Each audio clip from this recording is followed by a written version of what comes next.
Mga Lodi, don't skip ads po tayo. Maraming salamat sa patuloy ninyong pagsuporta. Paki-like and share naman dyan mga Lodi. At sa mga gustong mag-donate sa ating GCash or regular na load, mag-comment lang po tayo. Para patuloy tayong makapag-upload ng mga bagong kabanata. Marami pong salamat. Subaybayan natin ang kwento ng isang kabataang nangarap para sa kanyang mga mahal sa buhay. Mula sa pinakamahina tungo sa pinakamalakas. Alamin natin ang kwento ng kanyang buhay. Kabanata 1871 hanggang Kabanata 1880. Kabanata 1871. Gusto kong pumunta sa Planet Crooked Rock, sabi ni Hansen kay Iceberg Duke. Gusto mo bang mag-recruit ng Gana? Naiintindihan ni Iceberg Duke ang proseso ng pag-iisip ni Hansen. Ang Planet Crooked Rock ay isang lugar na pag-aari ng mga feathers. Gayunpaman, ang pangunahing lahi doon ay ang Gana. Dapat silang maging isang mas mataas na lahi, ngunit dahil sa ilang kadahilanan, ang mga Gana sa planetang iyon ay nag-iwan sa kanilang mga tao upang sumali sa mga feathers. Ngayon na ang mga feathers ay bumagsak, ang Holy Heaven ay sarado na. Hindi na nila kayang alagaan ang ibang mga planeta at lahi. Ang planeta ay hindi pa nasasakop, ngunit maraming iba't ibang mga paksayon ang nag-aagawan dito. Marami ang gustong mag-angkin nito. Nagpasya si Hansen na pumunta sa Planet Crooked Rock dahil sa mga komplikasyon ng mga lahi doon. Ang Gana ay isa sa mga pangunahing lahi, ngunit marami ring iba pa doon. Nais din ni Hansen na subukan ang kanyang swerte. Kung kaya niyang mag-recruit ng ilang Gana, kung gayon hindi iyon masama. Ang mga Gana ay napakahusay sa paggawa ng gamot mula sa mga xenogeneic gene. Kilala sila bilang mga henyo, at maraming mga paksayon ang nagustuhan ang posibilidad na makuha ang kanilang mga espesyal na talento. Ngunit dahil sa katotohanang maraming iba't ibang mga paksayon ang nagnanais sa kanila, ang mga Gana ay hindi pa nagpapasya kung sino ang dapat nilang sundin. Hindi masama, gusto kong magkaroon ng ilang Gana. Kung hindi ko makuha ang mga ito, may iba pang mga lahi na maaaring piliin. Sa alinmang paraan, dapat mayroong magkakaibang selection na pipiliin, sabi ni Hansen ng random. Dapat mong ilagay ang iyong pag-asa sa pagkuha ng mga nasa ibang lahi. Huwag kang mag-abala sa mga Gana dahil ang ating rebate Gold Jade King ay pumunta sa Gana 2 buwan na ang nakalilipas at hindi nakakuha ng kahit isa. Ang mga Gana ay masyadong popular sa ibang mga lahi, sabi ni Iceberg Duke. Tingnan muna natin, anyway. Kung maswerte ako, maaaring handa silang magtiis ng mga mahihirap na panahon kasama ko. Parang nagbibiro si Hansen. Sa totoo lang, nagbibiro siya. Wala siyang gaanong pag-asa na mag-recruit ng kahit isa sa mga Gana, at ang kanyang pangunahing layunin ay ang kunin si Wang Yuhang sa ilalim ng pagkukunwari ng recruitment.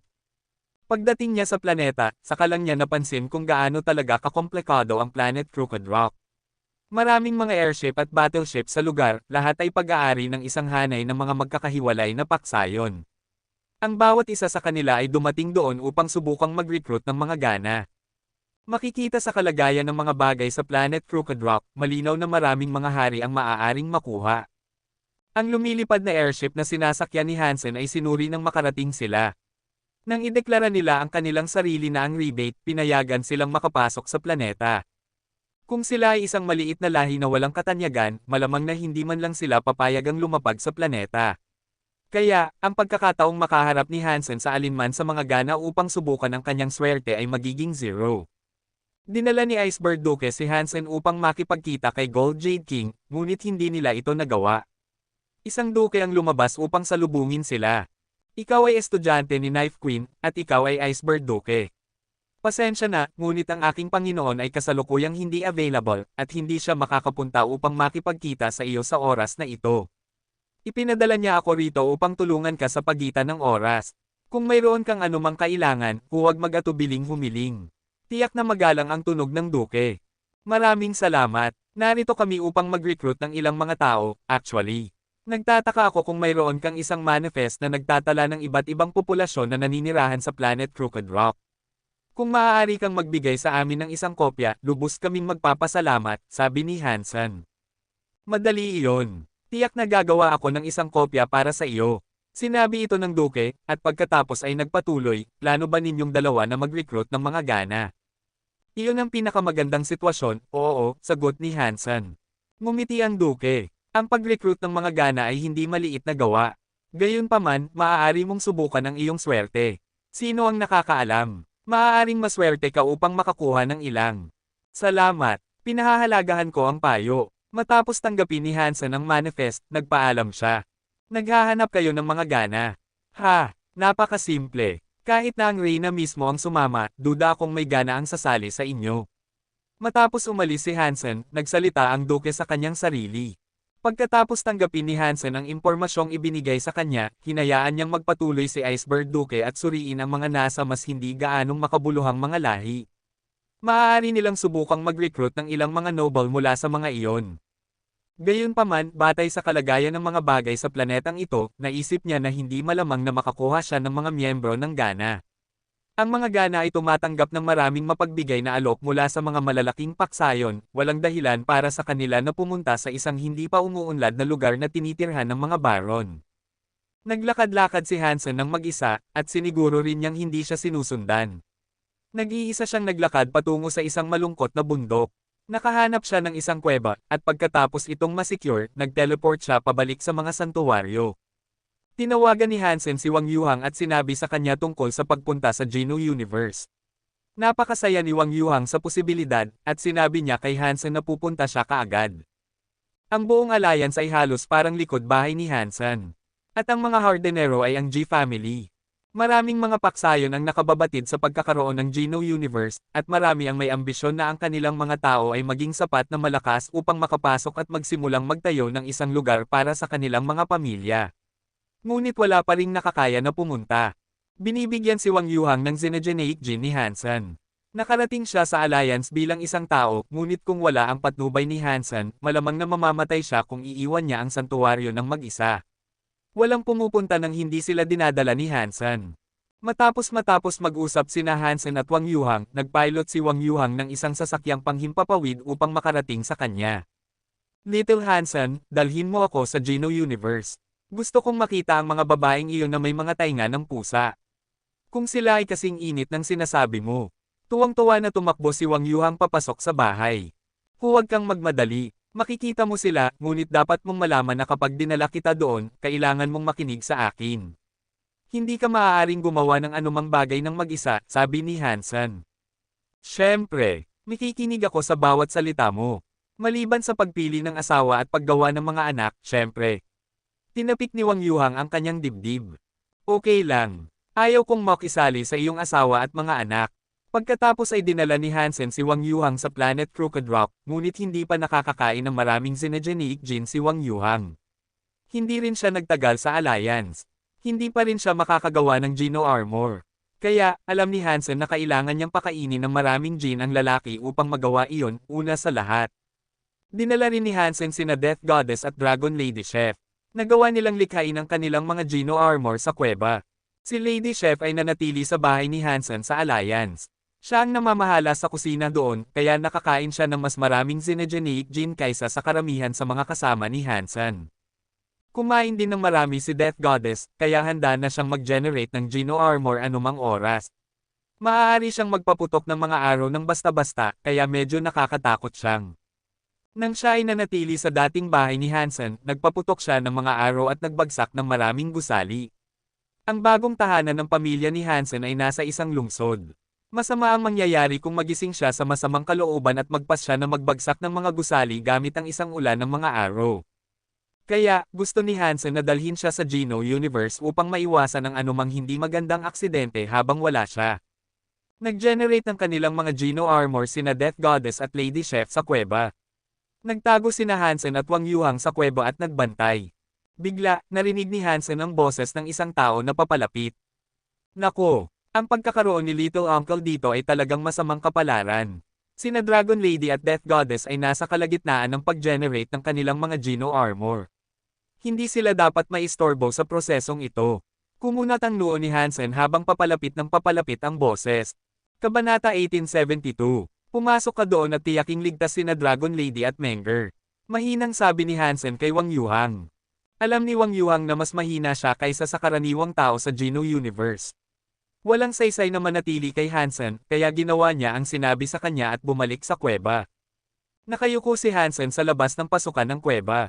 Kumuha siya ng maraming baging at damo upang itago ang kanyang sarili habang pinapanood niya ang paligid.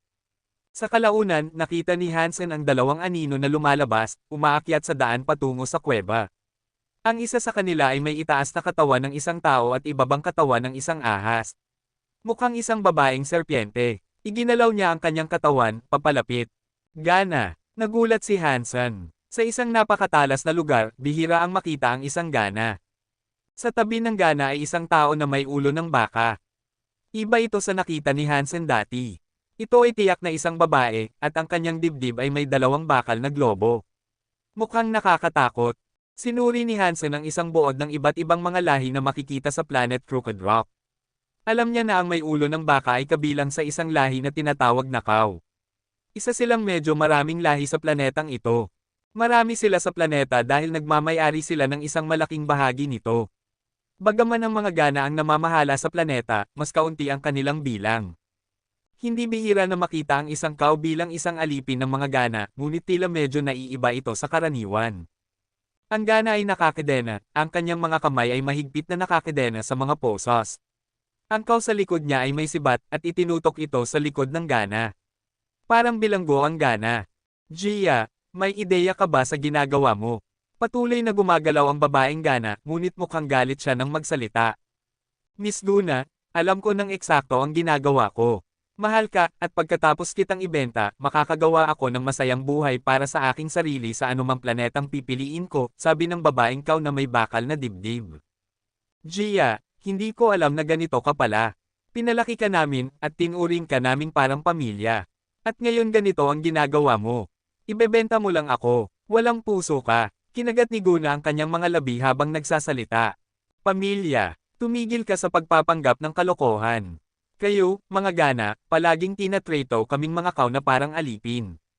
Kami lang ang makakapagbigay ng gatas para sa inyo. Ibinibigay namin sa inyo ang lahat. At ano ang nakukuha namin kapalit? Isang papuri. Sasabihin ko sa iyo ngayon, wala itong halaga. Ngumiti ng malamig si Gia. Patuloy na kinagat ni Guna ang kanyang mga labi at hindi siya sumagot. Nagsalita ulit si Gia, sinasabing, at huwag kang maglakas loob na gumawa ng anumang panlilinlang. Kung gagawin mo, masasabi kong magdurusa ka. Kanino mo ako ibinebenta? Tanong ni Guna. Hindi mahalaga. Isang lahi lang na makakapagbayad ng malaking halaga. Pagkatapos noon, tinulak ni Gia si Guna. Umalis ka. Pumasok ka muna sa kuweba. Malapit nang dumating ang mamimili. Nakayuko pa rin si Hansen sa mga baging. Naisip niyang nagkaroon siya ng malaking kamalasan, nalaman niyang ang kuweba ang lugar ng pakikipag-ugnayan. Hindi nagsalita si Hansen. Tinipon niya lang ang lahat ng bakas ng kanyang presensya at nanatiling nakatago sa gitna ng mga baging. Hawak din niya ang hawakan ng ghost teeth knife. Nang makarating si Guna sa pasukan, ang kanyang magagandang mata ay tumingin sa mga baging kung saan nakatago si Hansen. Tumingin siya ng diretso kay Hansen, at tila nagulat siya. Nagulat si Hansen, at naisip niya sa kanyang sarili, napakatalas ng pandama, tiyak. Itinago ko ang aking presensya, pero nakikita pa rin niya ako. Pero nagpatuloy si Guna na kumilos ng normal at patuloy na sumulong. Kumilos siya na parang tumingin lang siya sa ganoong direksyon ng hindi sinasadya. Hindi na niya ulit tinignan si Hansen, ngunit habang papalapit siya sa kuweba, papalapit siya ng papalapit sa kanya. Pagkalipas ng ilang segundo, dumaan si Guna sa tabi ni Hansen. Si Hansen, na nasa mga baging pa rin, ay hindi gumalaw ng kahit isang pulgada hanggang sa nasa harap niya rin si Gia. Pagkatapos ay tumalon siya pasulong. Gamit ang ghost teeth knife, sumugod siya palabas at sinubukang itusok ito sa likod ni Gia. Sobrang lakas ni Gia. Maaaring siya ay isang Earl. Hindi pa rin magagamit ni Hansen ang buong lakas ng ghost teeth knife, at bilang resulta, malamang na hindi niya magagawang makapinsala sa kanyang mga buto. Kaya, kailangan niyang mag-aim at tamaan ang pinakamahina na bahagi ng kanyang katawan. Walang anumang buff, kailangan ni Hansen na gamitin ang kanyang sariling lakas upang maisaaktibo ang lahat ng kapangyarihan ng ghost teeth knife na kaya niya. Ang talam ng ghost teeth knife ay parang pangil, at walang awa nitong tinusok ang baywang ni Gia. Masyadong makapal ang kanyang balat. Hindi siya nagsusuot ng armor, ngunit kahit na ganoon, nakapasok lang si Hansen ng 10 sentimetro ng talam sa kanyang likod. Kung ikukumpara sa kanyang makapal na baywang, nagawa lang niyang itusok ito sa halos 30% ng kinakailangan. Tiyak na hindi sapat iyon. Nasambulat si Gia, ngunit sa kabila nito, wala siyang balak tumakas. Tila nagalit siya sa pag-atake, at hindi niya gaanong pinansin ang sugat na natamo niya. Itinaas niya ang sibat sa kanyang kamay at malakas na ini-swing ito. 3 metro ang haba ng kanyang sibat at ang kanyang kahoy ay kasing kapal ng braso ng isang tao. Ang tuktok nito ay may apoy na kakaibang kahawig ng hugis ng isang baka. Nakakatakot na makita ang pag-swing nito at mukhang parang papunitin nito ang atmosfera sa dalawa. Mag-ingat ka, huwag mong hawakan ang kapangyarihan ng sungay. Napakatalino niya pagdating sa pagsira ng armor. Sigaw ni Gunnar mula sa kuweba. Hindi plano ni Hansen na lumaban. Tumalon siya pabalik ng ilang metro at naiwasan na matamaan ng apoy ng baka. Pang! Napalampas si Gia, at ang mga bato sa tabi ni Hansen ay nabasag ng apoy na iyon. Lalo pang nagalit si Gia sa pagpalpak at sumugod siya kay Hansen para sa isang follow-up. Nasa kuweba si Gunnar at hindi siya makatakbo. Hindi siya nag-aalala kay Gia dahil nakatuon ang kaw sa pagpatay sa kanyang umaatake, si Hansen. Hindi naisip ni Gia na si Hansen ang mamimili dahil hindi pa naipapaalam sa mamimili ang lokasyon ng pakikipag-ugnayan. Hindi niya alam na narito sila. Kung siya nga ay kabilang sa mamimili, walang saysay na magpadala ng isang taong napakahina ang mamimili.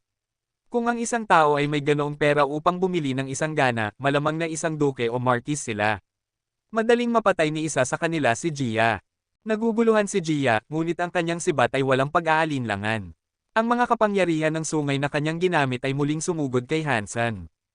Dinala ni Hansen si Gia patungo sa pasukan ng kuweba.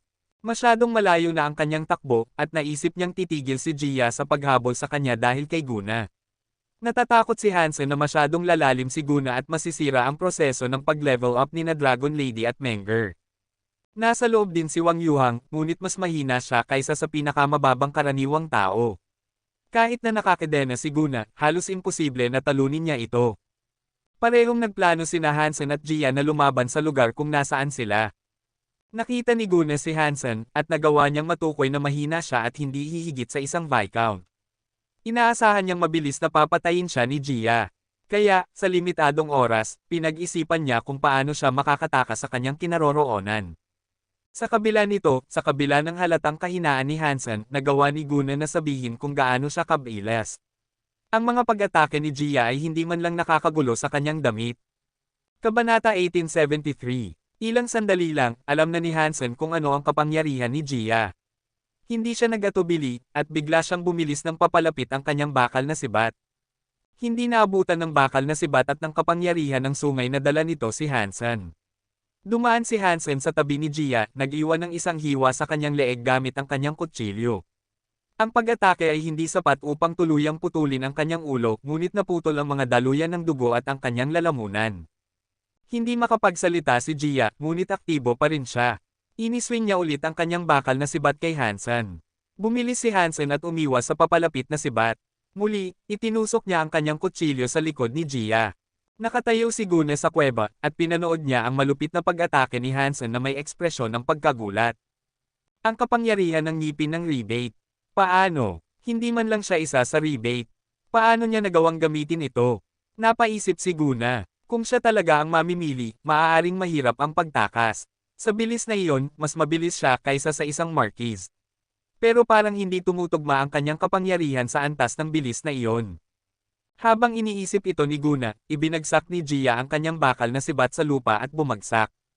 Malakas ang pagdurugo ng kanyang mga sugat, lalo na ang mga sugat sa kanyang leeg. Ang kanyang leeg ay halos naputol, at mabilis itong nagdugo.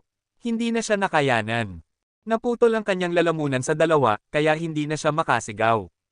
Ang tanging magagawa niya ay manginig sa lupa. Pagkatapos ay madali nang itinulak ni Hansen ang kanyang kutsilyo sa kanyang puso dahil hindi na siya makapanlaban. Tinapos niya ang kanyang buhay sa ganoong paraan. Salamat sa pagligtas sa akin. Ang mga gana ay gagantihan ang utang na ito ng buong kabutihan. Yumuko si Gunnar sa harap ni Hansen. At anong uri ng gantimpala ang dapat kong asahan mula sa inyo? Tanong ni Hansen, habang nakatingin kay Gunnar. Ito ang kanyang pagkakataon. Gusto niyang gamitin ang kanyang mga kapangyarihan upang mapabilib ang mga gana para isaalang-alang nila ang pagsama sa kanya. Dati niyang naisip na imposibleng makuha ang ganitong pagkakataon. Ngunit ngayon, isang pagkakataon ang himalang lumitaw sa harap niya. Hindi niya hahayaang mawala ang pagkakataong ito. Kung tama ang kanyang laro, taya niya na madadala niya ito sa Planet Eclipse. Tumingin si Gunnar kay Hansen at naisip na maaaring lumala ang mga bagay. Tumingin siya sa mukha nito at naniniwala siyang nakilala niya ang isang taong hindi mabuting tao. Ngumiti si Guna at sinabi, marami pang kao sa Planet Crooked Rock, at ang mga gana ay halos walang magawa sa lalong madaling panahon. Kung hindi ka tutol, gusto kong dalhin ang aking pamilya kasama mo sa isang lugar. Maaari kaming sumunod sa iyo, at matutulungan ka namin. Nagulat si Hansen, at pinagmasdan niya ang kanyang panlabas na pagpapakita ng tunay na pasasalamat. Ikinatawan niya ito. Maaari mo ba kaming dalhin kasama mo, pakiusap? Seryosong tumingin si Guna. Maaari kitang dalhin. Pero ikaw lang. Kalimutan mo na ang iyong pamilya. Mahirap tayo, kaya hindi natin kayang alagaan ang napakaraming tao. Ngumiti si Hansen. Mukhang tunay na nag-aalala si Guna, sa kabila ng halatang pagkabalisa. Huwag kang mag-alala. Marami tayong ipon, at ibibigay natin lahat sa iyo. Pangako mo lang na madadala mo kami sa isang magandang lugar. Hindi na nag-abala pang makipag-usap si Hansen kay Guna. Nakakita na siya ng maraming masasamang tao sa nakaraan, at mas marami pang nasa labas na may mas masamang intensyon kaysa kay Guna. Alam niya kung anong uri ng tao talaga siya. Lumapit siya kay Guna, at naglabas ng isang bagay upang takpan ang kanyang bibig. Nagbago ang mukha ni Guna nang makita niya ito, at nagmadali siyang magsabi, may paraan para makahanap ka ng maraming gana na handang sumunod sa iyo. Palayain mo lang ako. Hindi tumigil si Hansen, at papalapit na ang tape sa kanyang bibig. Sinabi niya, ako ang anak na babae ng pinuno. Magkakaroon ka ng maraming problema kung dadalhin mo ako kasama mo. At bukod sa lahat ng iyon, hindi ako marunong gumawa ng gamot. Wala kang mapapakinabang sa akin, maniwala ka sa akin. Kung bibigyan mo ako ng pagkakataon, makakakuha ako ng 5 parmasyutiko para ligtas mong dalhin. Sabihin mo pa, interesado si Hansen na marinig ang higit pa, at medyo nagulat siya na nakilala at naligtas niya ang anak na babae ng pinuno sa pamamagitan lamang ng pagkakataon. Mabuti, sabi ni Guna, ikaw ang aking tagapagligtas. Kung dadalhin mo ako pabalik, tiyak na bibigyan ka ng aking ama ng serbisyo ng 5 parmasyutiko. Bibigyan kita ng isa pang pagkakataon. Malamig na tumingin si Hansen kay Guna. Kinagat ni Guna ang kanyang mga labi at sinabi, maaari kang kumuha ng video ko at blackmail ang aking ama upang makuha ang mga serbisyo. Humingi ka lang ng tulong ng ilang at tiyak na papayag siya. Nagpatuloy si Hansen at tinakpan ang kanyang bibig. Kinuha niya ito at lumabas sa kuweba kahit na nagpupumiglas ito. Hindi ay blackmail ni Hansen ang isang pinuno ng mga gana. Ang mga gana ay itinuturing na mga hari ng planeta, kaya madali para sa kanila na hanapin si Hansen. At kung makita siya ng mga gana, maraming mga elite ng ibang mga lahi ang gagawin ang kanilang makakaya upang iligtas si Guna, lahat ay umaasa na makakuha ng higit pang tiwala ng mga gana. Tiyak na mahahanap ng mga elite ang kanilang sarili na tinawag tulad ng ginawa ni Jade Gold King. Gusto lang ni Hansen na dalhin siya pabalik sa Planet Eclipse. Wala silang magagawa ni siya o ang kanyang pamilya kapag nasa doon na siya. Ang mga gana ay isang maliit na lahi na walang katanyagan, at ang pinakamalakas sa kanila ay isang hari lang. Hindi sila maglakas loob na pumunta sa Narrow Moon. Kahit na pumunta roon ang kanilang hari, hindi malamang na babalik siya. Ang rebate ay nangangailangan din ng mga parmasyutiko tulad ng mga gana. Malupit, oo, pero totoo rin iyon. Ang mga gana ay kilala sa kanilang mga kakayahan, hindi sa kanilang lakas.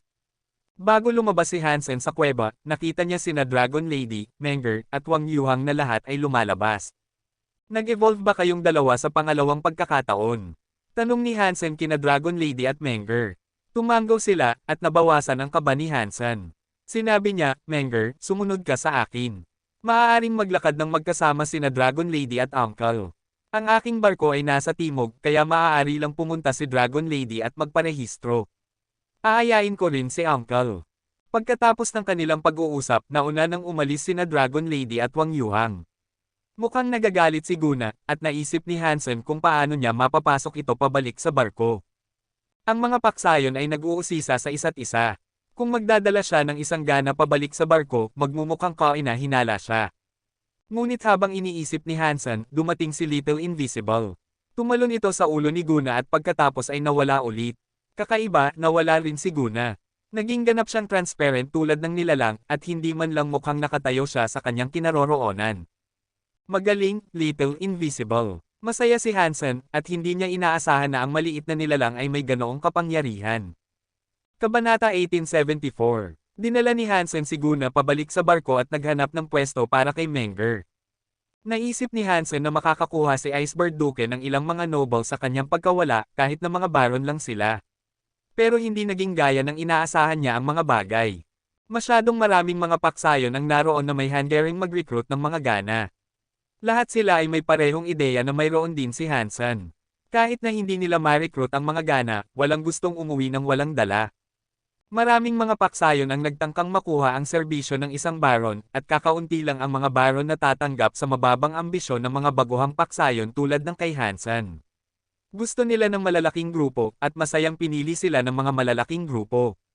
Kahit na gusto nilang sumali sa rebate, mas malamang na sasali sila sa Gold Jade King. Matagal nang wala si Hansen, ngunit sa kabila nito, walang baron ang na-recruit. Di nagtagal, dinala ni Dragon Lady si Wang Yuhang. Masaya ang mga manggagawa sa barko nang makita nila ang isang baron na sasali sa kanila. Ngunit hiniling ni Dragon Lady na sumama si Wang Yuhang sa kanya, at kung hindi, hindi niya sila bibigyan ng kanyang serbisyo. Kung ibang planeta na nasa digmaan ito, hindi makakagawa ng ganitong mga kahilingan ang mga baron. Ngunit sa mga ganitong pangyayari, kung hindi susundin ng mga recruiter ang mga ganitong kahilingan, hindi sila magtatagumpay. Nagbigay ng talumpati si Hansen na nagpapahintulot sa kanila na manatili. Sumunod ang mga manggagawa, at dinala ang dalawa sa barko. Iceberg Duke, napakahirap mag-recruit ng mga tao dito. Dapat tayong pumunta sa ibang planeta. Itinago ni Hansen si Guna sa kanyang silid, at hindi niya gusto na manatili ng mas matagal kaysa sa kinakailangan. Sige, alam ni Iceberg Duke na mangyayari ito. Binalaan niya si Hansen bago pa sila dumating. Ngunit sa halip na ipagmalaki ito, sumang-ayon lang siya sa kanya. Nang magsimulang lumipad ang barko, biglang maraming mga airship ang nagsimulang palibutan ito. Tumalon ang puso ni Hansen sa kanyang dibdib, at naisip niya sa kanyang sarili, may nangyari ba? Nakita ba nila akong nagpasok kay Guna sa barko? Mukhang hindi ako makakagawa ng masamang bagay at aasahan na makakatakas ako. Gusto ko lang ang kanyang tulong. Pero hindi ko naman siya sasaktan. Mabilis na umatake ang karma. Patuloy na nag-aalala si Hansen na posibleng mabunyag siya. At kung totoo ito, nagtataka siya kung paano siya makakaligtas. Nakita ni Hansen na maraming kaw sa airship. Kaya, lumabas si Iceberg Duke at kinausap ang kanilang pinuno. Iceberg Duke, ano ang gusto nila? Tanong ni Hansen, matapos ang kinakabahang paghihintay na bumalik ito. Binigyan ni Iceberg Duke si Hansen ng isang imbitasyon, at pagkatapos ay sinabi niya, hindi ko inaasahan ito, ngunit ang mga Gana ay kontrolado na ng mga kaw ngayon. Gusto ng mga kaw na magbenta ng ilan. Kaya, inimbita nila tayo sa isang auction. Talaga, paano nila nagawa iyon? Alam na ngayon ni Hansen na hindi lang si Guna ang nahuli. Malamang na naging bilanggo ang buong populasyon ng Gana. Batay sa kasalukuyang sitwasyon, natatakot ako na ang mga kaw lang ang makakagawa nito sa mga Gana. Hindi maaring subukan ng ibang mga paksayon dahil pinapanood sila. Kung aatake sila, tiyak na malalaman ng iba, sabi ni Iceberg Duke. Nagsasagawa ng mga auction ang mga kaong iyon. Talaga bang iniisip nilang pagkatapos matapos ang auction, maaari nilang kunin ang perang kanilang naipon at umalis? Itinaas ni Hansen ang kanyang labi. Marahil may pinsala sa utak sila. O marahil mayroon silang malakas na taga-suporta. Anuman, wala itong kinalaman sa atin. Pagkatapos ng lahat, kulang ka sa sapat na pondo upang makilahok sa ganitong uri ng auction. Alam ni Iceberg Duke ang kalagayan ng pananalapi ni Hansen. Halos wala ng pera si Hansen. Hindi siya nakakagawa ng sapat na sinegenic na materyales at gin upang ibenta. Dinadala rin niya pabalik sa santuwaryo ang karamihan sa kanilang nakolekta upang pakainin ang kanyang pamilya at mga kaibigan. Dahil dito, wala siyang pera para sa auction. Marahil dapat akong pumunta para matuto man lang ako ng ilang bagay. Naisip ni Hansen na kung aalis siya ngayon, magiging halata ito. Kung naroon siya para sa mga Gana at hindi man lang nagpakita sa isang auction, maaaring maging kaina-hinala ang kanyang mga aksyon. Kung natalo ang mga Gana at hindi na nila maprotektahan ang kanilang sarili, walang makakaalam na naroon si Guna, kaya ligtas ang kanyang sikreto. Naisip ni Hansen na sasali siya sa auction upang hindi man lang siya maging kaina-hinala. Bumalik sa kanyang silid, gumamit si Hansen ng nakatagong mode. Hindi niya hahayaang makarating ang mga boses o video sa labas ng kanyang silid. Pinahintulutan din niyang tumalon si Little Invisible mula sa ulo ni Guna. Makukulay ang kama sa silid, at doon lumitaw si Guna. Nakakadena ang kanyang katawan sa kama, at natakpan ang kanyang bibig. Ang kanyang buntot lang ang makagalaw. Palayain mo ako. Kung malaman ng sino man na narito ako, mamamatay ka. Mukhang medyo galit si Guna. Ipaalam ko sa iyo ang masamang balita at ang magandang balita. Ang masamang balita, well, naging bilanggo na ang lahat ng gana. At bukas, ibebenta silang lahat. Ang magandang balita, hindi ka na kailangang pumunta sa auction na ito at harapin ang pagkaalipin. Magiging akin ka, sabi ni Hansen. Imposible, hindi mo ako maloloko. Malapad ang mga mata ni Guna. Imposible, paano ka nahuli ni Gia? Ipinakita ni Hansen ang kanyang imbitasyon sa kanya. Nakatali siya, ngunit malaya ang kanyang buntot. Gamit ito, binuksan niya ang imbitasyon at tinitigan ito ng malalapad na mata na ayaw ng pumikit.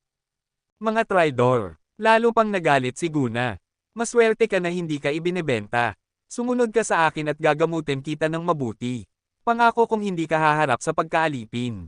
Ngumiti si Hansen. Ano ang gusto mo sa akin? Medyo naguguluhan si Guna habang tinatanong si Hansen. Wala, narito lang ako para mag-recruit.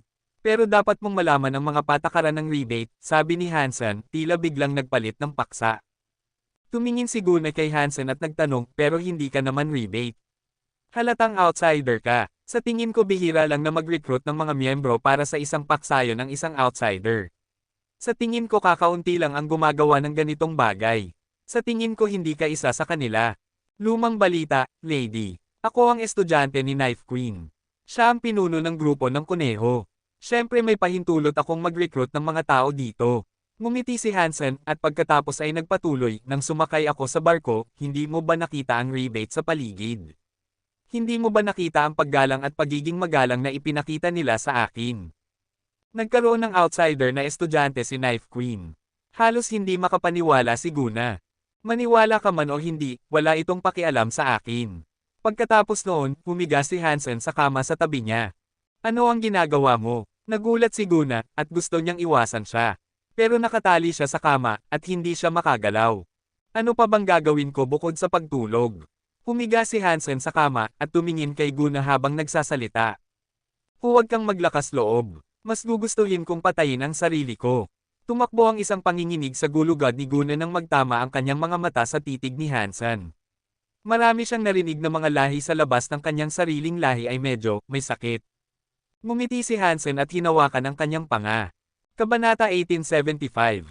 Huwag mo akong hawakan. Ako ay. Bata pa si Guna, kaya't nagsimula ng manginig ang kanyang katawan. Hinaplos ni Hansen ang kanyang pisngi, at nakita niyang napakakinis at lambot nito. Pagkatapos, binawi niya ang kanyang mga daliri at sinabi, huwag kang mag-alala. Hindi ako interesado sa mga nilalang na hindi kayang iunat ang kanilang mga binti. Hindi ko hahayaang makita ka ng ibang tao, iyon lang. Kaya, sa ngayon, mananatili ang mga bagay sa ganito.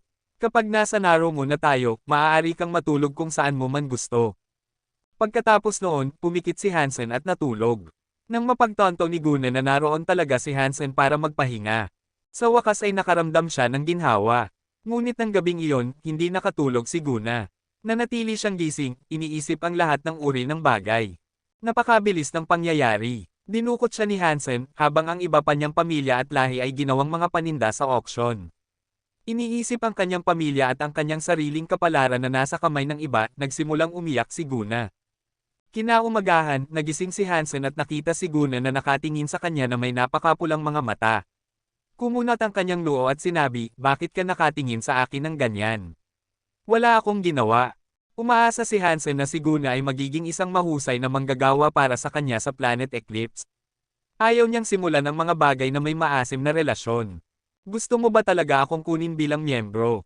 Hindi mapigilan ang pagkurap ng mga mata ni Guna. Parang gusto niyang makita ang nasa loob ni Hansen. Ano pa bang kailangan ko sa iyo? Hindi ako interesado sa mga synergenics. Bumangon si Hansen, hindi pinapansin ang pulang mga mata ni Guna habang nagsasalita siya. Pupunta ka ba sa auction? Tanong ni Guna. Oo. Hindi na kailangang magtago ni Hansen ng anumang bagay. Kinagat ni Guna ang kanyang mga ngipin at sinabi, magpalitan tayo. Kung tutulungan mo akong makakuha ng isang gana, susundin kita ng walang tanong. Masigasig akong magtatrabaho para sa iyo sa Narrow Moon. Parang patas na deal iyon, pero wala akong pondo. Pupunta lang ako doon para magpakita. Hindi ko balak bumili ng kahit ano. Alam mong mahal talaga ang mga gana, hindi ba? Magiging baliw ang auction. Maghahadges ang mga tao ng maraming pera. Ibinagsak ni Hansen ang kanyang mga balikat. May paraan ako. Nagsalita si Guna pagkatapos ng ilang sandaling pag-iisip. Tumingin si Hansen kay Guna at sinabi sa kanya, sabihin mo sa akin, kung hindi masyadong komplikado ang mga bagay, baka matanggap ko ang alok mo. Pumunta sina Iceberg Duke at Hansen sa auction. Ito ay nasa isang magandang palasyo kung saan pumupunta ang mga gana para manalangin. Ngayon, naging auction house na ito para ibenta ang mga gana. Nang makita ang estatwa ng gana, bumantong hininga si Hansen at naisip sa kanyang sarili, mukhang walang silbi ang panalangin sa Diyos. Tinutulungan ng Panginoon ang mga tumutulong sa kanilang sarili, hula ko. Maraming mga elite ang dumalo sa auction, at lahat sila ay nakaupo sa mga mesa. Wala sa kanila ang mukhang mahina. Pagbati, mula kina Iceberg at Hansen. Dinala ni Iceberg Duke si Hansen upang makipagkita kay Gold Jade King. Isang gwapong lalaki si Gold Jade King, at ang kanyang balahibo ng kuneho ay lahat ginto. Mukhang napakagalang-galang niya, halos parang isang banal na Diyos. Bukod pa rito, naisip din ni Hansen na pamilyar siya. Ngayon na naisip niya ito, ang Earl rebate na kanyang natalo sa Moon God Festival ay napakaganda ng pagkakahawig. Ikaw ba ang estudyante ni Knife Queen? Tumingin sa kanya ang mga gintong mata ni Gold Jade King. Oo, masaya akong makilala ka, sir, magalang na sabi ni Hansen. Ayaw niyang masaktan si Gold Jade King. Kung gusto niyang bilhin ang gana, kailangan niya ang kapangyarihan ni Gold Jade King upang magawa iyon at makabalik pa rin sa Narrow Moon. Ang pinagsamang kapangyarihan ni Hansen at Iceberg Duke ay medyo mahina. Kahit na makuha nila ang isang gana, madali silang masamsaman. Tumango si Gold Jade King at sinabi, maghanap ka ng upuan at umupo. Oo, sabay na sumagot sina Hansen at Iceberg Duke, at pagkatapos ay naghanap sila ng mesa na may mga bakanting upuan. May espasyo sa tabi ng mesa ni Gold Jade King, ngunit hindi niya sila inanyayahang umupo kasama niya. Dahil dito, hindi sila umupo. Isinawsaw ni Hansen ang kanyang daliri sa isang basong tubig at ginamit ito upang sumulat sa mesa. Iceberg Duke, ang Gold-Eared Earl sa Moon Festival. Magkamag-anak ba sila? Nakita ito ni Iceberg Duke, at sumulat din sa mesa. Si Gouji ay ika-17 anak ni Gold Jade King. Hindi maganda iyon. Kung may mangyayaring masama sa atin dito, sa tingin mo ba tutulungan niya tayo? Nakaramdam ng kalungkutan si Hansen nang marinig ito. Mahirap sabihin. Maraming anak si Gold Jade King, ngunit mahal niya si Gouji higit sa iba. Matapos mong talunin si Gouji tulad ng ginawa mo, well, hindi nakakagulat na nagalit siya. Pinakamabuti, sa lahat ng bagay na isinasaalang-alang, na huwag kang magsimula ng gulo dito. Tapos na ang pagsusulat ni Iceberg Duke. Bumantong hininga si Hansen, at naisip niya sa kanyang sarili, ayaw ko ring magsimula ng gulo dito. Ngunit kung hindi ko bibilhin ang ganang iyon, hindi ako susundin ni Guna. Kailangan kong isipin ito. Ilang minuto ang lumipas, puno na ang auction hall ng mga tao. Marami sa mga kaw ang abala sa paglilingkod sa mga taong dumating sa auction. Ang alinman sa mga hari na naroon ay malamang na makakapatay sa bawat kaw doon, kaya hindi na kailangan ng mga patakaran. May isang kaw na mukhang si Gia, at umakyat siya sa entablado. Hindi mo ari ni Hansen ang mga pagkakaiba sa bawat kaw. Para sa kanya, pareho silang lahat. Ang kanilang mga dibdib ay parang mga bola ng basketball, at ang pinakamaliit sa kanila ay parang isang bola ng football. Wala ba silang mga lalaki? Nagtaka si Hansen. Pagkatapos magsalita ng ilang salita ang kaw, naglabas sila ng isang gana na nakabalot sa mga tanikala. Pagkatapos ng isang maikling paliwanag ng pagkakakilanlan ng gana, nagsimula ang pagbid. Nag-aalala ang mga hari, umaasa na walang susubok na magnakaw nito. Hinayaan nilang tawagin ng kanilang mga tauhan ang kanilang mga bid para sa kanila. Mabilis na binili ang unang gana sa mataas na presyo. At pagkatapos, isa-isa, mas maraming gana ang na-auction. Hinayaan ni Gold Jade King na gawin ng duke sa tabi niya ang kanyang pagbid, ngunit hindi siya nakakuha ng isa. Naramdaman ni Hansen na may mali. Ang mga gana ay tinatrato na parang produkto, ngunit napakakalma nila. Ang mga matatanda, at maging ang mga bata, ay hindi man lang umiyak. Kalmadong hinayaan nilang ibenta ang kanilang sarili. Walang paglaban. At pagkatapos nilang mabili, tahimik silang tumayo sa tabi ng kanilang mga mamimili. May mali. Tumingin si Hansen sa paligid, ngunit wala siyang nakitang kakaiba. Ang susunod na ibebenta ay ang banal na babae ng gana. Habang ipinakikilala ng may ulong baka ang babae, isang babaeng gana ang dinala. Nang makita siya ni Hansen, lubos siyang nagulat. Eksakto ang itsura ng babae kay Guna. Mayroon siyang magandang mukha na may mapuputing balat. Napakaliit ng kanyang baywang at malaki at puno ang kanyang mga suso. Mukhang si Guna lang siya. Kabanata 1876. Alam ng lahat na ang mga talento sa parmasyutiko ng mga Gana ay konektado sa kanilang kapangyarihan. Mas dalisay ang kanilang dugo, mas maganda ang kanilang gamot. Ang banal na babaeng ito ay hindi mula sa maharlikang pamilya, ngunit ang kanyang dugo ay kasing dalisay ng makukuha. Siya ang pinakamahusay sa lahat ng mga Gana. Ang kanyang panimulang presyo ay patuloy na nagsasalita ang cow. Nagsimulang sumigaw ang mga tao sa paligid ng kanilang mga bid na nagpainis sa mga auctioneer. Nagulat ng husto si Hansen sa ingay. Ilang dosenang Gana lang ang natitira na ibebenta na nagbigay ng presyon sa mga bidder na hindi pa nakakakuha ng Gana. At ito ang banal na babae, kaya't mainit na paninda siya. Hindi aktibong nagbid si Gold Jade King sa mga nakaraang auction. Parang naghihintay siya ng isang Gana na may dalisay na dugo. Nakatingin sa babae sa entablado, mukhang nag-aalala si Hansen. Nakakadena ang babae, at ang kanyang buntot ng ahas ay pinatigas upang tumayo siya at hindi mahulog. Mukhang walang emosyon siya. Nakapikit ang kanyang mga mata na nagpapakita ng kanyang mahahabang pilikmata. Nanginginig ang kanyang magagandang labi. Parang isang madre siya na nasa gitna ng matinding panalangin. Ang ingay sa paligid niya ay hindi nagpapakilo sa kanyang ekspresyon. May mali, tumingin ulit si Hansen sa paligid. Ang mga Gana na nabili ay lahat ay gumagawa ng pareho. Nakapikit ang kanilang mga mata, at nasa gitna sila ng panalangin. Kahit paano tignan ni Hansen ang mga ito, parang nagdarasal sila. Kahit ang paraan ng paggalaw ng kanilang mga bibig ay nagpapahiwatig nito. Mahina ang kanilang mga boses, at halos hindi sila marinig ni Hansen. Hindi nila ginagamit ang karaniwang wika, gayunpaman, kaya hindi sigurado si Hansen kung ano ang kanilang sinasabi. Hari, ang mga Gana ay nagbubulong ng isang bagay. Ano ang ginagawa nila? Ipinagbigay alam ni Hansen kay Gold Jade King. Napakakaba niya sa lahat ng ito. Tumingin si Gold Jade King sa mga Gana at sinabi, ito ang wika ng mga Gana. Nagdarasal sila para sa tulong ng kanilang Diyos. Kung narito ang kanilang Diyos na elite, maaaring makatulong ang kanilang mga panalangin. Ngunit ang elite na iyon ay nagtaksil sa mga Gana noon pa man, at maaaring hindi sila tumugon sa mga panalangin. Bumalik si Gold Jade King sa pagwawalang bahala kay Hansen at nagbid sa babae. Maraming mga hari ang mga elite, at hindi sila natatakot. Kahit na may panganib na naroroon, hindi sila titigil. Susubukan nilang agawin ang anumang mapagkukunan na kaya nila muna. Hindi ganoon kalakas si Hansen, at natatakot siya sa maaaring mangyari. Nakinig siya sa mga salita ni Gold Jade King at lalo pang kinabahan. Iceberg Duke, umalis na tayo, sabi ni Hansen, habang tumatayo. Bakit? Naramdaman ni Iceberg Duke na may mali, ngunit hindi kasing linaw ng kay Hansen. Wala nang oras si Hansen para magpaliwanag. Umalis siya at sinabi, hindi ako komportable. Maglakad tayo at mag-usap, gusto mo ba? Naguguluhan si Iceberg Duke, pero tumayo pa rin siya at sumunod kay Hansen palabas ng bulwagan. Bago sila makalabas, gayunpaman, itinaas ng babaeng ibinebenta sa entablado ang kanyang boses. Walang emosyon, sumigaw siya, mga puso na parang salamin, mga katawan na parang salamin, mahulog sa impyerno at maging alabok. Kung ang puso ay may langit, saka ka lang magiging malaya. Kung ang puso ay may langit, saka ka lang magiging malaya. Ang mga nagdarasal na Gana ay nagsimulang magbukas ng kanilang mga mata.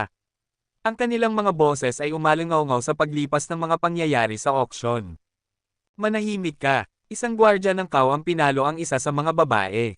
Hindi niya sinubukang iwasan ang pag-atake, at hinayaan niyang tamaan siya ng letigo. Ang kanyang magandang mukha ay nasira ng pagkakaroon ng isang marka. Hindi pinansin ng babaeng tinamaan ang pag-atake, at patuloy siyang nagsalita. Sabi ko namang manahimik ka, hindi ba? Pinalo ulit siya ng gwardya ng cow.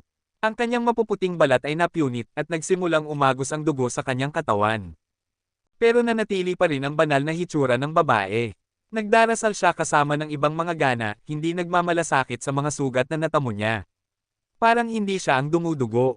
Ang mga hari tulad ni Gold Jade King ay nagsimulang makaramdam na may talagang mali. Ngunit iniisip na malakas sila, hindi sila naniniwala na may dahilan para umatras. Ang pinakamalakas na Gana doon ay hindi hihigit sa isang duke, kaya hindi nila naisip na kailangan nilang matakot. Hindi rin nila kailangang iwanan ang mga Gana na kanilang nabili.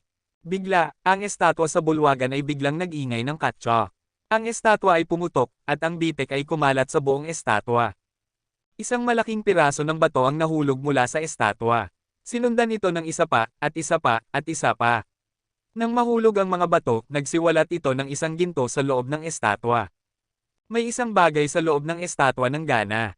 Nagulat ang lahat, nakatingin sa estatwa. Boom! Masyadong maraming bitek sa estatwa, at sa kalaunan ay nabasag ito na parang salamin. Lahat ng bato ay nahulog na nagsiwalat ng isang gintong estatwa sa loob. Ang estatwa ng Diyosa ng Gana ay mukhang si Gunadin. Katulad ng babae sa entablado. Dahan-dahang gumalaw pabalik-balik ang buntot ng ahas ng estatwa.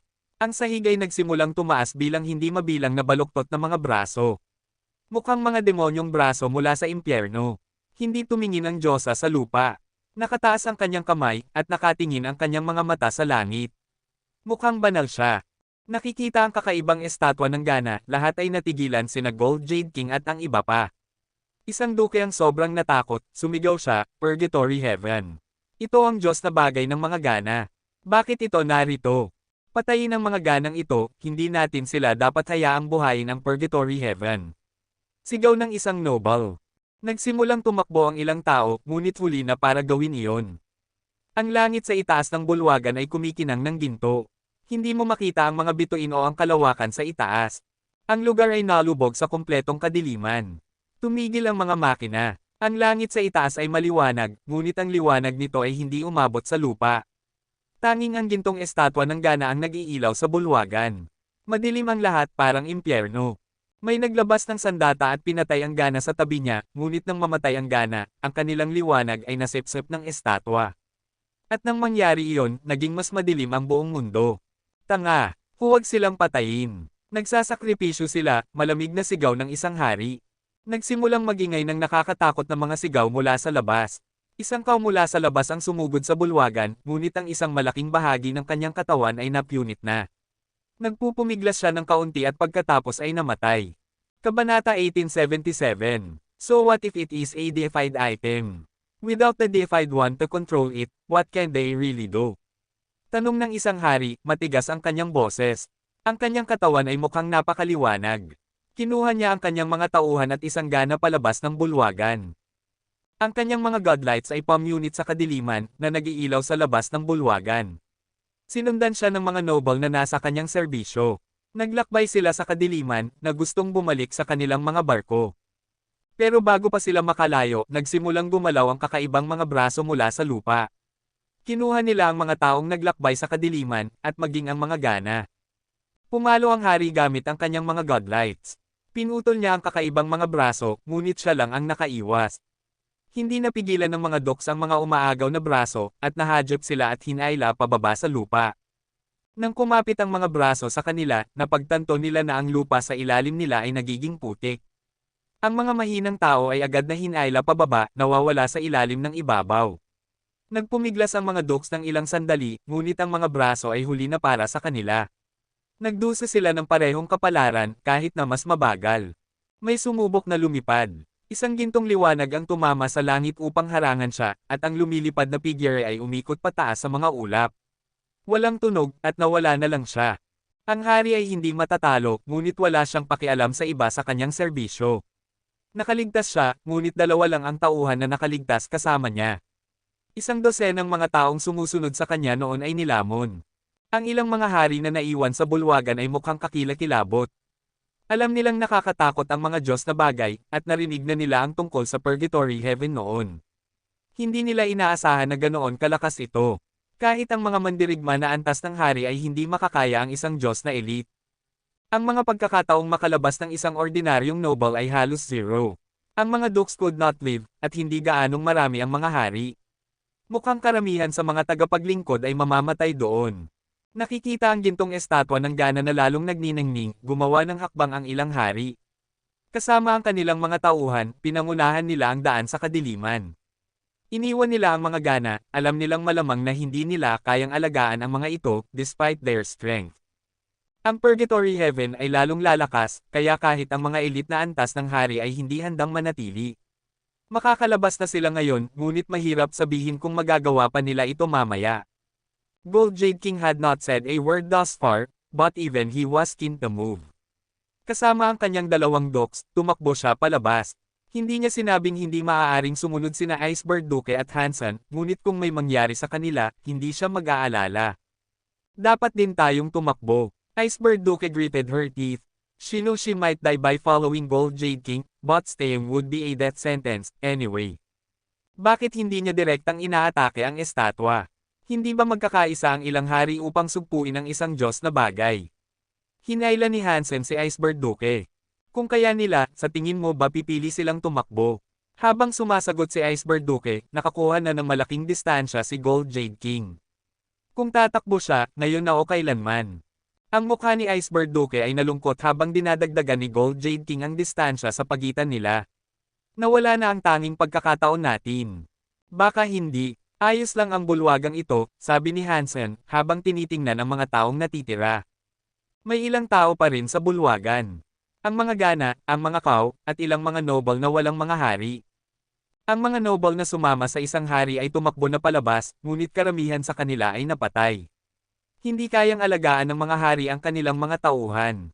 Freak! Magsalita ka, bitch! Paano natin ititigil ang bagay na ito? Kung hindi mo sasabihin sa akin, papatayin kita. Maraming mga noble ang nagbabanta na papatayin ang lahat ng gana. Isang duke ang humawak sa babaeng gana at sinampal ito. Ang kanyang mukha ay namamaga. Pwede mo na akong patayin ngayon, sabi ng babaeng gana, ngunit walang galit sa kanyang mga salita. Ang pagkamatay ay hindi kailangang maging mabilis. Kung hindi mo sasabihin sa akin ang totoo, magdurusa ka ng isang kapalaran na mas masahol pa kaysa sa simpleng kamatayan. Lubos na nagalit ang duke. Hinawakan niya ang braso nito at pinunit ang isang piraso ng laman. Ang ibang mga noble ay hinihingi din na bigyan sila ng solusyon ng mga gana. Talagang gusto nila ng paraan para makalabas doon. Mga tanga, kung kaya ng mga gana na ihinto ito, hindi sana umalis ang mga hari. Kumunat ang noo ni Iceberg Duke. Umiling si Hansen at hindi nagsalita. Isang gana ang hindi nakayanan ang pagpapahirap at sumigaw, lahat ng narito ay patay na. Nagsimula na ang Purgatory Heaven, at walang paraan para ihinto ito. Mamamatay ang lahat ng bagay at lahat ng tao. Mas gugustuhin ng isang gana na tumayo ng matapang at mamatay kaysa malanta bilang alipin ng iba. Nanaginip kayo. Ang bulwagan ay nasa kaguluhan. Tumingin si Hansen sa labas at napansin na medyo malayo na ang mga hari. Halos imposibleng makita ang kanilang mga liwanag ngayon dahil ang kadiliman ay sumasakop sa lahat. Iceberg Duke, dalhin natin ang babaeng gana kasama natin. Marahil may pagkakataon tayong mabuhay. Naglakad si Hansen patungo sa babaeng gana. Ang Duke ay nasa gitna ng pagpapahirap sa kanya. Kaya, sinubukan ni Hansen na atakihin ang Duke mula sa likuran. Ang lalaki ay galit na galit, ngunit ang mga dogs ay mga dogs, at napakabilis niya. Nagawa niyang umiwas sa kutsilyo ni Hansen. Nakikita na mahina si Hansen, malamang na isang baron o viscount lang sa pinakamabuti, lalo pang nagalit ang lalaki. Ngayon gusto na niyang patayin si Hansen. Nang panahong iyon, sumugod si Iceberg Duke sa harap ni Hansen, tinitigan ang Duke. Hindi niya naisip na may paraan para makalabas dito, ngunit ang babaeng gana ang may pinakamaraming alam sa nangyayari. Ang pagsama sa kanya ay hindi makakasama. Kaya, marahil may pagkakataon. Iceberg Duke, ano ang ibig sabihin nito? Galit na tanong ng Duke. Wala, siya ang estudyante ng aking Panginoon. Walang makakahawak sa kanya hanggat nandito ako, malamig na sabi ni Iceberg Duke. F***, alam mo ba ang nangyayari? Sino ang pakialam kung sino ka sa ganitong oras? Ibalik mo sa akin ang gana, baka saktan kita, malamig na sabi ng Duke. Maaari mong subukan. Nagsimulang mag-generate ng isang nagyayelong aura si Iceberg Duke habang nagsasalita siya. Mabilis siyang naging isang nagyayelong phoenix, pinuprotektahan ang kanyang sarili. Hansenador naglagay ng gamot sa mga sugat ng babaeng gana, at tinanong niya ito, ayos ka lang ba? Hindi mo na kailangang magpanggap na mabait para pagkatiwalaan kita. Masasabi ko sa iyo na huli na talaga. Mamamatay tayong lahat, kasama na ako. Walang makakapagpigil sa Purgatory Heaven, walang emosyong sabi ng babaeng gana. Tumingin si Hansen sa kaaway ni Iceberg Duke, at napansin niyang hindi siya tinitingnan ng ibang mga noble. Lihim niyang inilabas ang isang bagay mula sa kanyang bulsa. Ipinakita niya ito sa gana, at sinabi niya, alam mo ba kung ano ito? Kabanata 1878. Nang makita ng banal na babae ng gana ang bagay na hawak ni Hansen, tuluyan nang nagbago ang kanyang mukha. Tumingin siya kay Hansen gamit ang magagandang mata at sinabi, saan mo nakuha ito? Hiniling sa akin ni Guna na iligtas ka, ngunit natatakot ako na masyadong mahina ako. Ngayon, maaaring may pagkakataon na ako, malamig na sabi ni Hansen. Tumingin ang banal na babae ng gana kay Hansen at malamig na sinabi, huwag mong subukang lokohin ako. Ikinulong mo si Guna at ninakaw mo ang Gana Stone mula sa kanya, hindi ba? May hawak na maliit na tablet si Hansen. Napakasining na tingnan ito. May nakasulat na Gana text sa isang panig at isang larawan ng Diyosa ng Gana sa kabilang panig. Bago dumating si Hansen sa auction, ibinigay ito sa kanya ni Guna. Sinabi niya sa kanya na ang bagay na iyon ay magbibigay daan sa kanya na bumili ng anumang gana na gusto niya, at ang gana ay walang magagawa kundi sumang-ayon. Hindi niya binanggit ang pangalan ng partikular na gana na gusto niyang dalhin ni Hansen, ngunit sinabi niya na ito ang kanyang kapatid. Sinabi rin niya kay Hansen na malalaman niya kung sino ito sa sandaling makita niya ito. Tama rin si Guna. Alam niya dahil magkamukha sina Guna at ang babae sa harap niya. Halos magkapareho sila, parang kambal. Pinindot ni Hansen ang mukha ng tablet at pagkatapos ay nagliwanag ang teksto at ang Diyosa. Isang kaw na nagngangalang Gia ang kumuha sa kanya at sinubukang ibenta siya. Mabuti na lang at naligtas ko siya habang naglalakbay ako. Ibabalik ko sana siya, pero mukhang bumagsak na ang mga gana. Kaya, pinanatili ko si Guna sa aking sasakyang panghimpapawid. Hiniling niya sa akin na iligtas ka, kahit ano pa man ang mangyari. Sinabi rin niya sa akin na dalhin ko ito sa auction. Sinabi niya sa akin na ang tablet na ito ay titiyak na maliligtas ka mula sa mga kaw. Tinuruan din niya ako kung paano gamitin ito. Hindi ganap na nagsasabi ng totoo si Hansen sa kanya. Naguluhan ang banal na babae ng gana, ngunit sa huli ay naniwala siya sa kanya. Kinuha niya ang tablet mula sa kanya at sinabi, mabuti na lang at nakaligtas si Guna, ngunit talagang huli na para sa amin. Nagsimula na ang Purgatory Heaven, at walang pag-asa na mabuhay. Talaga bang walang ibang paraan? Tanong ni Hansen. Tumingin ang banal na babae ng gana sa gintong estatwa ng Diyosa ng gana at nagbigay ng mapait na ngiti. Kung ikaw ay isang hari, maaari kang makatakas at makalayo sa planeta bago ito lumunin ng Purgatory Heaven. Pero mukhang wala sa atin dito ang may kapangyarihang iyon, hindi ba? Pag-usapan natin ito mamaya. Nasa barko sina Guna at ang aking mga tauhan. May paraan ba para mahanap sila? Nagmamadali na ngayon si Hansen. Natatakot na siyang baka malunok si Little Menger ng mga kapangyarihan ng Purgatory Heaven. Nag-isip sandali ang banal na babae ng gana, at pagkatapos ay sinabi, kung kasama ng iyong mga kasama si Guna, dapat silang ligtas. Pero ang santuaryong iyon ay hindi magtatagal. Nasaan ang iyong barko ngayon? Nakadaong ito sa timog ng lugar na ito, mabilis na sagot ni Hansen. Well, ang hindi natin magagawa ay subukan na makarating doon. Sundan mo ako sa bilis na hindi hihigit sa 3 hakbang sa likuran, sabi ng banal na babae ng gana. Pagkatapos, nagtungo siya patungo sa kadiliman. Mabilis na hiniling ni Hansen kay Iceberg Duke na sundan sila palabas sa kadiliman. Nagniningning ang banal na babae ng gana. Saan man siya magpunta, walang kakaibang mga braso ang tumataas mula sa lupa. Nakatayo sina Hansen at Iceberg Duke sa tabi niya.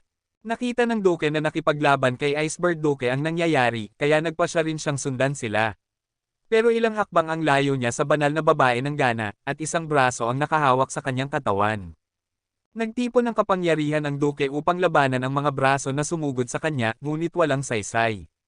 Lumipad siya patungo sa langit, ngunit sa sandaling makaalis siya, isang gintong liwanag ang lumabas mula sa mga ulap at sinipsip siya sa loob nito.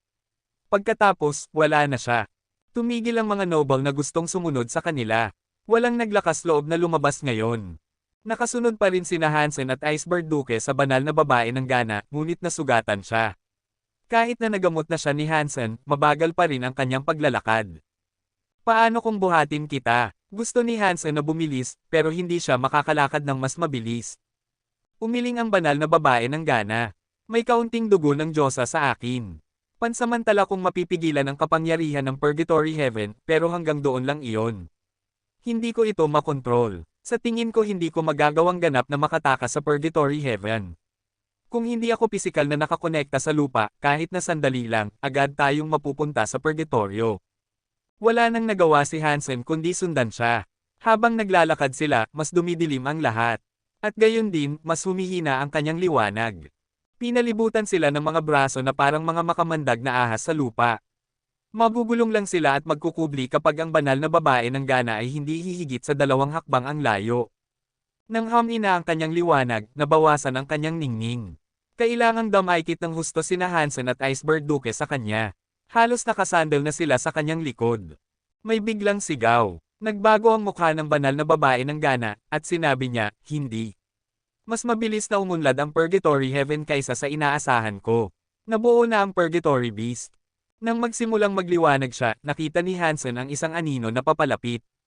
Ang anino ay nakakapag-camouflage ng sarili sa dilim, at tanging ang mga mata nito ang kumikinang mula sa itim. Nang 3 hakbang na lang ang layo ng anino, sa wakas ay nakita ni Hansen ang mukha nito. Ito ay isang itim na hayop na may 2 ulo, at mukhang isang hellhound. 2 sa mga ulo nito ang nakatingin sa kanila ng may pagpatay. Kinagat ng banal na babae ng Gana ang kanyang mga daliri upang magdugo at pagkatapos ay iniswing ang mga ito sa hayop. Isang patak ng dugo ang tumama sa katawan ng hayop at nagsimula itong umiyak. Bumagsak ito sa lupa, natunaw sa itim na usok. Magaling! Hindi ko alam na magagamit ang dugo sa ganoong paraan. Pinuri ni Hansen ang ginawa. Iyon ay isang bagong panganak na Purgatory Beast. Mahina ito, kaya kong pigilan ito ng aking dugo. Hindi dapat kayong subukang lumaban.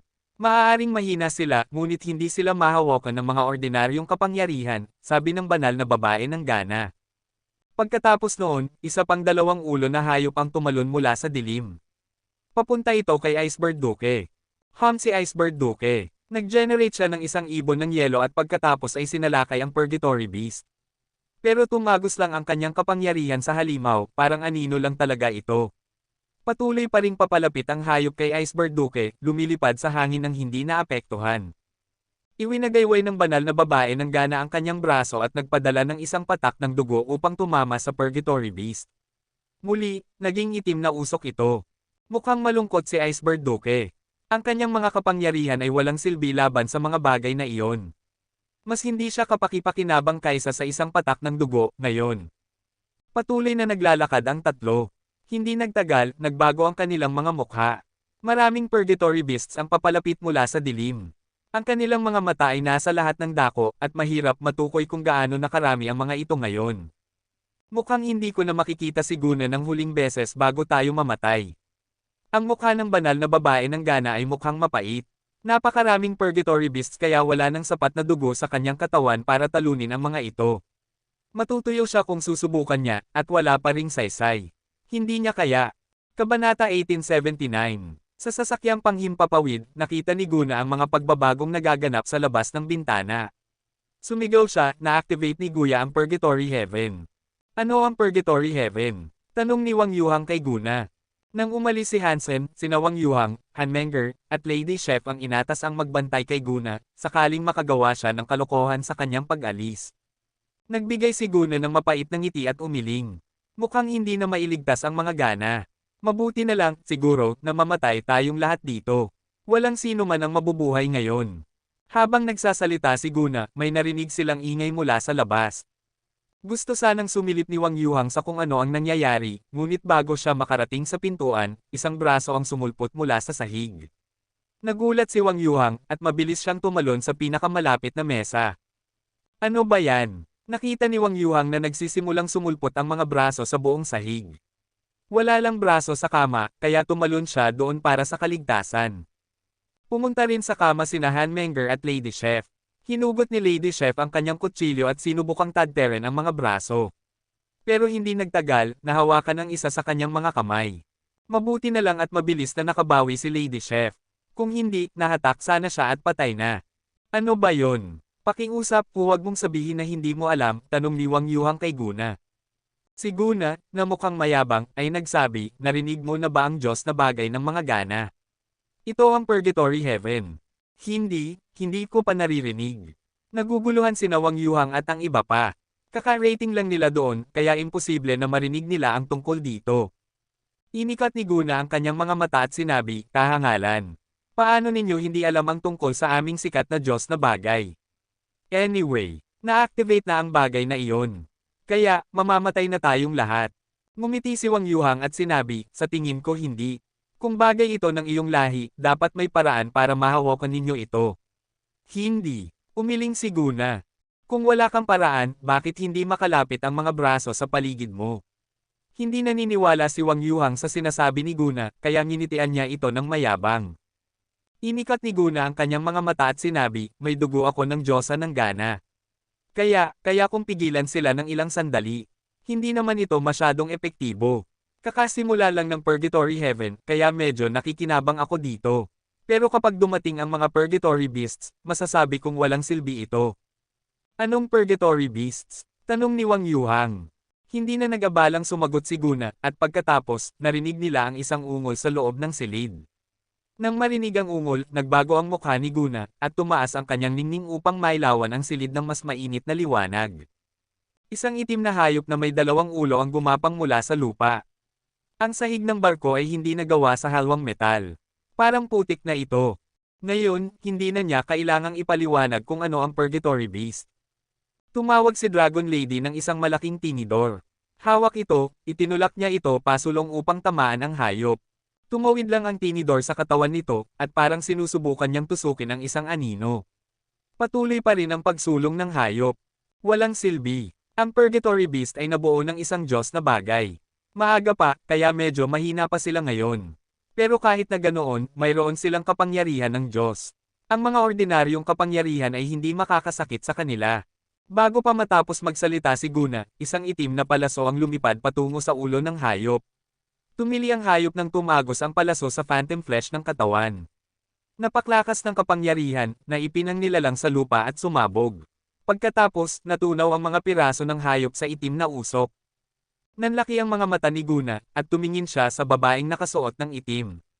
Sinubukan niyang igalaw ang kanyang mga labi upang magsalita, ngunit walang lumabas na salita. Napakasimple lang na napatay ni Hanmenger ang isang Purgatory Beast. At hindi nagtagal, lumitaw ang isa pa. Humugat si Hanmenger ng isang itim na palaso at pinasabog ang ulo ng susunod na Purgatory Beast na nagpakita. Ano ba ang nangyayari sa babaeng ito? Baron lang siya. Paano niya napatay ang isang Purgatory Beast? Kahit na mahina ang mga Purgatory Beast na ito, dapat pa rin itong patayin ng isang elite na antas ng hari. Ipinanganak sila mula sa mga kapangyarihan ng isang Diyos na bagay. Nagulat si Guna habang pinapanood si Hanmenger na patayin ang mga Purgatory Beasts gamit ang mga palaso. Walang hayop ang nakapasok sa silid ng matagal dahil pinapatay silang lahat ni Hanmenger. Kaya pala siya tinatawag na Death Goddess. Si Hansen lang ang makakapagpalaban sa kanya. Masayang nagsalita si Wang Yuhang matapos makita ang mabilis na pagpatay sa mga Purgatory Beasts. Binigyan din niya ito ng isang malaking thumbs up. Sa kalye, napapalibutan sina Hansen, Iceberg Duke, at ang banal na babae ng gana ng isang hukbo ng mga Purgatory Beasts. Ang katawan ni Iceberg Duke ay puno ng kapangyarihan ng yelo, at ipinakita niya ang kanyang nakakatakot na ibon ng yelo upang subukang i-freeze ang lahat ng mga hayop. Pero tumagos lang ang mga ibon ng yelo sa mga katawan ng mga hayop at hindi sila nasaktan. Hindi dahil hindi malakas ang kanyang mga ibon ng yelo, masyadong mataas lang ang antas ng mga Purgatory Beasts. Walang sino man na walang espesyal na kapangyarihan ang makakasakit sa kanila. Halatang hindi kaya ni Iceberg Duke na gawin ito. Hindi niya mapipigilan ang mga Purgatory Beasts. Hinugot ni Hansen ang kanyang Ghost Teeth Knife. Sinubukan niyang atakehin ang isa sa mga nilalang na lumapit pero kahit ang Ghost Teeth Knife ay tumatagos ng malinis nang hindi nasasaktan ang kaaway. Walang silbi ang kapangyarihan ng ngipin laban sa mga Purgatory Beasts. Maliban kung na-activate ang Ghost Teeth Knife sa buong kapasidad nito, tulad ng nangyari sa palasyo ng Raven, ito ay isang walang silbing sandata. Na-activate lang ang kutsilyo noon dahil masyadong malakas ang Sun Raven. Hindi ganoon kalakas ang mga Purgatory Beasts na ito, at amoy kamatayan lang ang mga ito. At dahil dito, hindi na-activate ang tunay na lakas ng Ghost Teeth Knife. Patuloy na iwinagayway ni Guya ang kanyang mga kamay. Nagpadala siya ng dugo upang atakehin at tapusin ang mga hayop pero hindi niya ito magagawa ng matagal. May limitasyon kung gaano karaming dugo ang kaya niyang ibigay.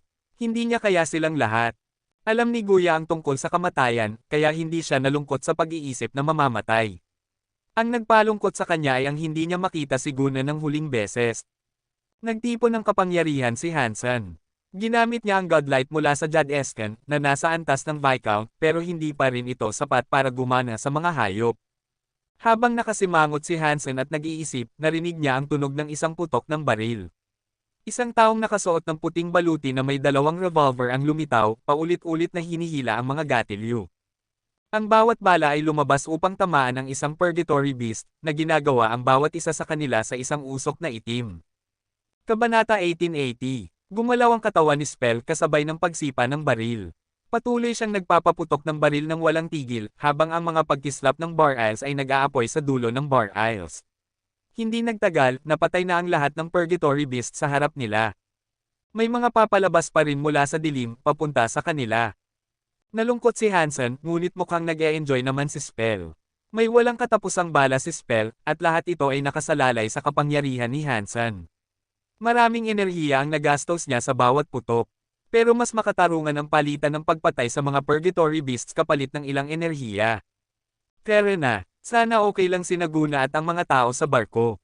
Nagmadali si Hansen kay Guya. Nang marinig niyang tinawag siya, parang nagising si Guya mula sa pagkatulala. Mukhang gulat pa rin siya. Hindi pa niya nakikita ang isang Geno armament na katulad ni Spell. Hindi siya makapaniwala na ang isang Geno armament na antas ng Baron ay may kakayahang patayin ang mga Purgatory Beasts ng napakadali. Walang oras para pag-isipan niya ang mga bagay na ito ngayon. Kaya, nagsimulang maglakad. Saan man siya magpunta, nawawala ang mga braso. Patuloy na pinaputukan ni Spell ang mga Purgatory Beasts na gumapang mula sa lupa sa kanilang landas. Wala sa mga nilalang na iyon ang nakalapit. Naguluhan din si Iceberg Duke. Ito ang unang beses niyang nakita ang Geno armament ni Hansen. Narinig niyang sinabi ni Isha na espesyal ang Geno armament niya, pero ito ay lampas sa lahat ng kanyang inaasahan. Ito ay lampas, parang isang buhay at may kamalayan na nilalang si Spell. Hindi ito basta armament. Ang nakakatakot sa lahat ay hindi kayang makapinsala ng sariling kapangyarihan ni Iceberg Duke sa mga hayop. Pero kaya ito ng armament. Ibig sabihin, espesyal ang kapangyarihan ni Spell. Ilang sikreto ba ang meron ang lalaking ito? Hindi nakakapagtaka na tinanggap siya ni Queen bilang estudyante. Maliwanag na minamaliit ko siya, at siya rin. Laging nagtataka ako kung bakit niya tinanggap ang isang taong mukhang walang silbi noong una, naisip ni Iceberg Duke sa kanyang sarili. Naglakad silang tatlo patungo sa timog. Mabuti na lang, hindi sila masyadong naglakad. At sa daan, maingat na pinuprotektahan sila ni Spell. Hindi nagtagal, nakita na nila ang kanilang sarili na nakatayo sa bubong ng isang sasakyang panghimpapawid. Menger, Dragon Lady, Little Uncle, nandoon pa ba kayo? Sigaw ni Hansen sa barko. Pero ang barko ay natatakpan ng dilim at hindi narinig ang kanyang boses sa nakaharang na itim. Wala siyang nakuha na sagot. Walang silbi ang pagsigaw mula rito. Nasaan si Guna? Gusto kong makita siya ng huling beses, sabi ni Guya, habang sumakay silang lahat sa barko. Ilang sandali lang, nagsimulang lumitaw ang maraming Purgatory Beasts ng sabay-sabay. Kahit na may parehong kapangyarihan si Guna tulad ng kanyang kapatid, malamang na matuyo na ang kanyang dugo bago niya mapatay ang lahat ng mga ito sa alon na iyon. Kahit na ganoon, wala nang gaanong pag-asa si Guya na mabuhay. Inaasahan niya ang pinakamasama. Turo ni Hansen ang direksyon kung saan dapat pumunta si Guya, at tumakbo si Guya. Wala silang nakitang tao sa barko. Malamang na nilamon na ng dilim ang mga tauhan. Kinakabahan si Hansen, at nag-aalala siyang baka may nangyaring masama kay Menger. Nagmadali siyang patakboan si Guya sa barko. Pero malubha ang sugat ni Guya, at hindi siya makakalakad ng masyadong mabilis. Sinubukan niyang maglakad ng kasing bilis ng kaya niya, pero sa huli, mas lalong lumala ang kanyang mga sugat at nagsimulang dumyugo. Maraming dugo ang nawala sa kanya ng pakitunguhan ang mga Purgatory Beasts kanina, kaya nanginginig ang kanyang mga binti habang naglalakad. Mukhang malapit na siyang matamba. Mas marami ng Purgatory Beasts ang nasa paligid. At habang kaya ni Spell na patayin silang lahat, napagod si Hansen. Sa wakas, nakarating si Hansen sa kanyang silid. Nakasara ang pinto, kaya kinabahan siya. Hiniling niya sa iba na bantayan si Guna habang wala siya, at hindi niya alam kung nagawa nila ang kanilang bahagi. Kung masyadong malayo sila kay Guna, malamang napatay na sila. Huminga ng malalim si Hansen, at sinipa niya ang pinto. Itinaas ni Spell ang kanyang mga baril at tinutok sa loob ng silid. Sa loob ng silid, nakahanda ang pana ng babaeng may itim na buhok sa pinto. Ama! Nakita ni Menger si Hansen, pero hindi niya ibinaba ang kanyang pana. Pinaputukan niya ito. Whoosh! Tumawid lang ang itim na palaso sa mukha ni Hansen at tumago sa isang Purgatory Beast na sumugod sa likuran niya. Pang! Pang! Pang! Pinaputukan ni Spell ang kanyang mga baril sa mga hayop na nagpapakita sa buong silid. Okay ka lang ba? Natuwa si Hansen nang makita silang lahat na ligtas. Dinala niya si Guya sa silid. Bakit mo aasahan na magkakaproblema kami? Nandito si Menger, at patuloy niyang binabaril ang bawat aso na lumalabas. Mukhang nag-e-enjoy siya, ngumiti si Wang Yuhang. Guna, kapatid, nagyakapan sina Guya at Guna. Nang magkasama sila, tumaas ang ningning ng kanilang liwanag. Pinigilan nito ang mga braso na sumulpot sa kalahati ng silid. Pero may mga purgatory beasts pa rin na naglalakad sa dilim. Ang dugo ng gana ni Naguna at Guya ay hindi na kasing epektibo ng dati. Pwede na nating ipagpaliban ang kwentuhan mamaya. May paraan ba para makatakas tayo sa planet Crooked Rock? Pareho tayong nasa iisang barko, pwede mo bang sabihin sa amin kung paano umalis? Tanong ni Hansen kina Guya at Guna. Madali lang sana para kay Han Senador at Wang Yuhang na bumalik sa santuwaryo, pero may mga Geno armament sina Dragon Lady at Menger. Ipagbabawal silang bumalik ng santuwaryo. Imposible. Hindi tayo ang mga Panginoon ng Purgatory Heaven. Maaari nating i-activate ito, marahil, pero hindi natin ito makontrol. Maaaring tumigil ito kapag nalunok na ang buong planeta, sabi ni Guya. Kinagat ni Guna ang kanyang mga ngipin. Maaaring may isang paraan para makalabas tayo dito, pero hindi ako sigurado kung gagana ito. Napansin mo ba na medyo masama ang nangyayari dito? Sabihin mo na, kahit na mukhang hindi ito gagana, kailangan nating subukan ng anumang kaya natin, sabi ni Wang Yuhang. Tumingin si Guna kay Guya at sinabi, kapatid. Gumamit ka ba ng isang spell para i-activate ang Purgatory Heaven? Tumango si Guya. Hindi rin niya alam kung ano ang iminumungkahi ni Guya. Pagkatapos noon, sinabi ni Guna, kung na-activate mo ang spell, ibig sabihin, mayroon talaga tayong mga genes ng Diyosa ng Gana. Tayo ay mula sa kanyang linya ng dugo. Kayo ay mga Gana, kaya syempre may dugo ng Diyosa kayo, sabi ni Wang Yuhang. Umiling si Guya. Hindi talaga, matandang lahi tayo. Nang sinindihan ng mga Gana ang ating lampara sa Geno Hall, 10,000 iba pang lampara ang hindi pa nasindihan. Walang pangangailangan na makipaglaban para sa isang posisyon sa puntong iyon. Wala tayong Diyos na elite noong panahong iyon. Wala tayong nakuha hanggang sa kalaunan, at ang taong iyon ang naging kilala bilang Diyosa ng Gana. Hindi lahat ng Gana ay may dugo ng Diyosa. Tumingin si Guya kay Guna at sinabi, walang silbi kahit na may dugo tayo ng Diyosa. Mahina ito, at mga Viscount lang tayo. Walang paraan para makontrol natin ang Purgatory Heaven.